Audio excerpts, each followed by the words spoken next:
Hello everyone, I am Catherine Maggs and today I wanted to talk to you about Leadership 101 with a virtual twist. At the moment we have 3 different types of leaders in our world, in our organisations, in our community, in our homes. We have leaders who have never ever had to lead a virtual team but are now being forced to. We have leaders who have led partially virtual teams. And what I mean by that is the traditional flexible way of working, where you have some members in the office, some at home, and some in other states or countries. And the third type of leader we have at the moment are leaders who actually have led fully virtual teams. But there's probably not as many of them as you would think, given the global corporate world we do live in. And associated with those type of leaders are 3 truths. First of all, most leaders haven't led a fully virtual team. Most leaders who have led a partially virtual team don't do it very well, which comes to the third truth. The reason for that is because most leaders have never been given the appropriate training on how to lead virtual teams. Because it is different. And there are some idiosyncrasies that you need to be aware of when you're leading a virtual team. But we'll get to those.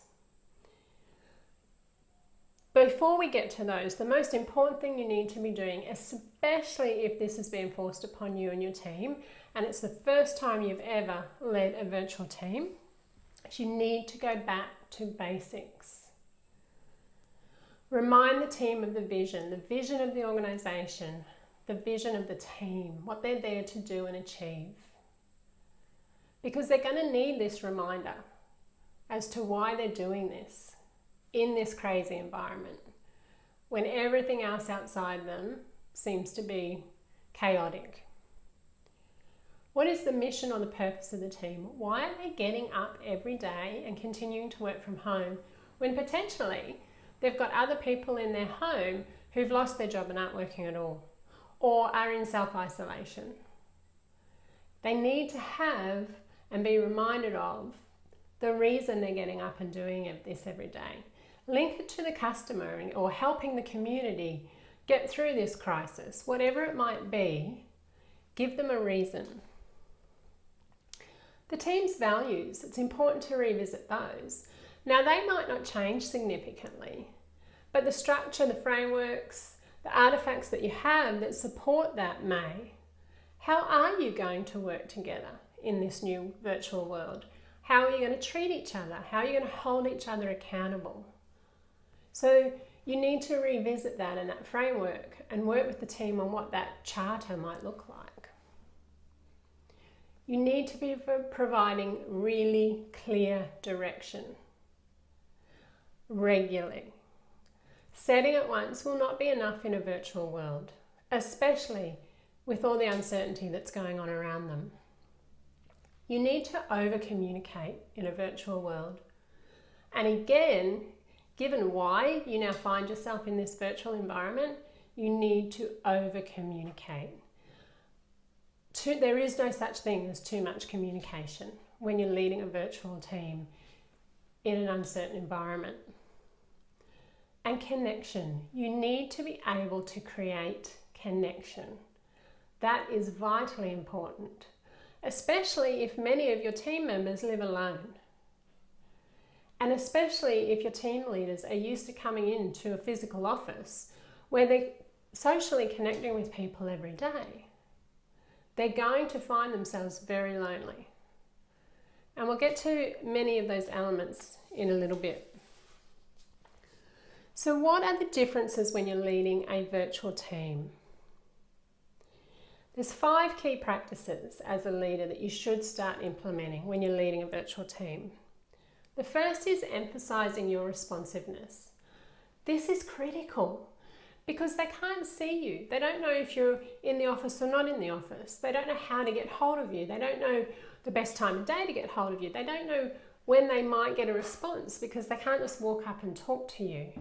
So you need to make it very clear to your team how they can get hold of you, the best way to get hold of you, how to get hold of you if it's urgent versus not urgent, and be responsive, be available and respond quickly to their queries, because they're not just going to come to you with work questions. They're also going to have other concerns about what's happening in the external environment. More than ever, you need to use empathy. You need to be attuned to others' feelings and points of view. Again, you don't have the full, depending on the technology that you're using, you're not going to have the full picture. You may not be able to see their body language, which is the majority of our communication. You need to ensure that you are listening deeper than you would normally listen. And in this time, not only because of what's happening in the outside world, but also because they're finding themselves in this changed environment they're not used to, they're going to be experiencing these changes very differently to you and to each other. So you need to be very conscious that their perspective is very likely going to be very different to yours. Again, they could be home alone and feeling very lonely and isolated. They could be in a home where people are unemployed and stressed and worried and uncertain. You need to make sure you are more empathetic than you've ever been, that you're listening to their points of view, that you're validating their feelings, their ideas, their concerns. You need to accelerate accountability. Again, if they weren't prepared to work from home and they're not fully set up, it's a big change. You know, people are used to getting up, getting dressed for work, putting on their work clothes and walking out the door, and with that comes a mindset change. If they're now kind of walking out of their bedroom door straight into their office in their pajamas, it may be a little bit harder to get motivated. So you need to accelerate accountability. You need to come up with ideas with the team to help them stay motivated and accountable. It might mean that you have a check-in every morning. What did you do yesterday? What are you going to achieve today? Why didn't you get what you said you were going to get done yesterday done? It's also going to allow you to actually better manage the workflow as well and see where some bottlenecks are and challenges are. You may agree with your team that even though you're working from home, you're going to get up and get into your work clothes every day to keep that mindset. You can actually make this quite fun. You need to create connection, like I said before. Virtual connection. You think about a work and an office environment and the amount of social connection that happens within that physical environment. When you're in the kitchen making yourself a cup of coffee or heating your lunch up, you're talking to other people and what did you do on the weekend? How was your birthday? You know, all those kind of things. There's those social interactions. There's sharing of photos at the desk of the party they went to or the holiday they had or the new grandchild. There are a lot of social interactions mixed throughout the work day.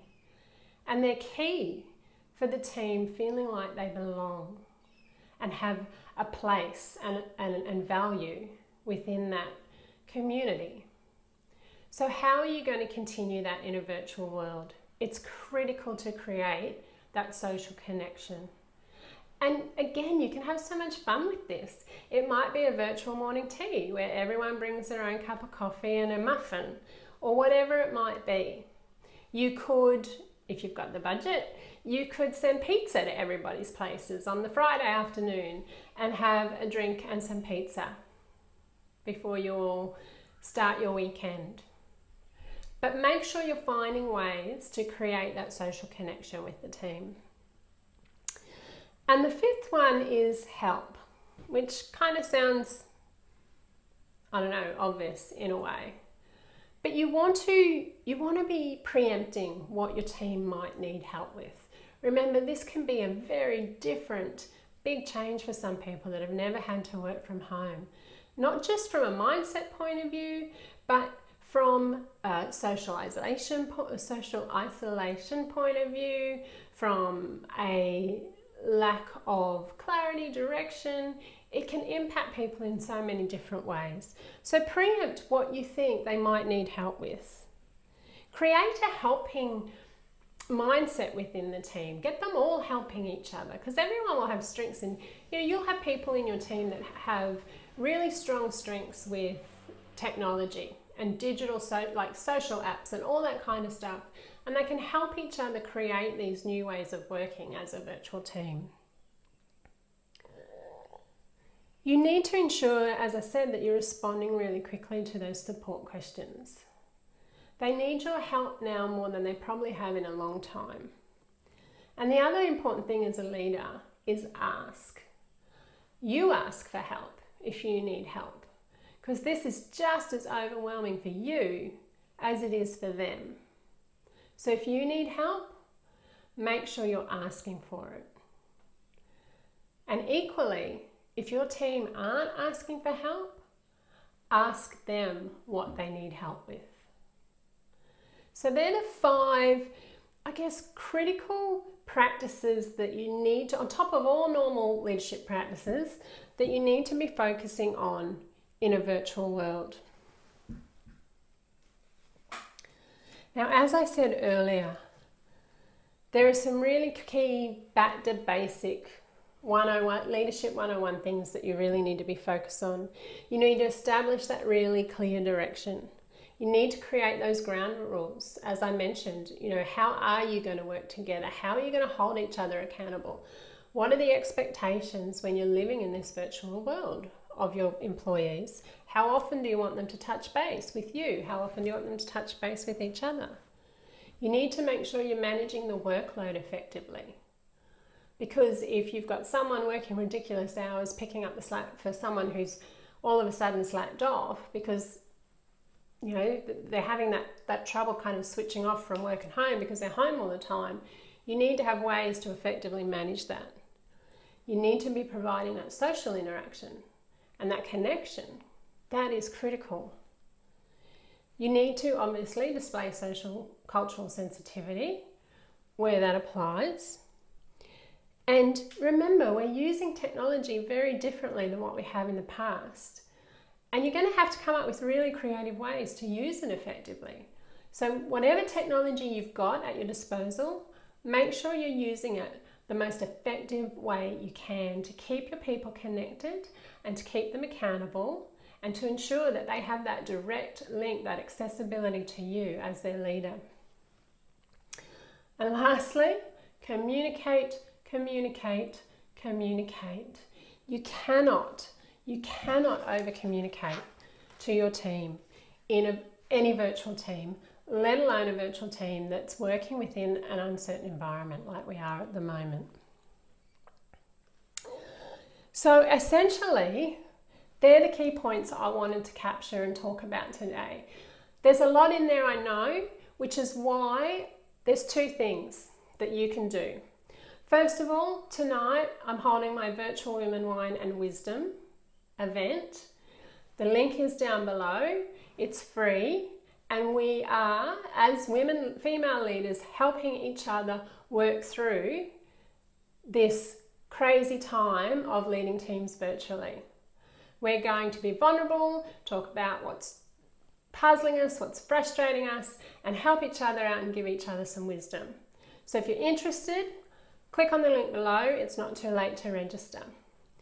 The second is I'm going to be running a series of 10 webinars, online webinars, on leading virtual teams. How conscious leaders lead virtual teams. So I haven't got all the details for that yet, so watch this space, but I will be in the next couple of days releasing the information on how that's going to work, what it's going to look like, and how you can register for that. So it'll be a 10-week program with 10 webinars on how conscious leaders lead effective virtual teams. I'd love to see you at both events, and I will be in touch soon. Stay strong, everyone.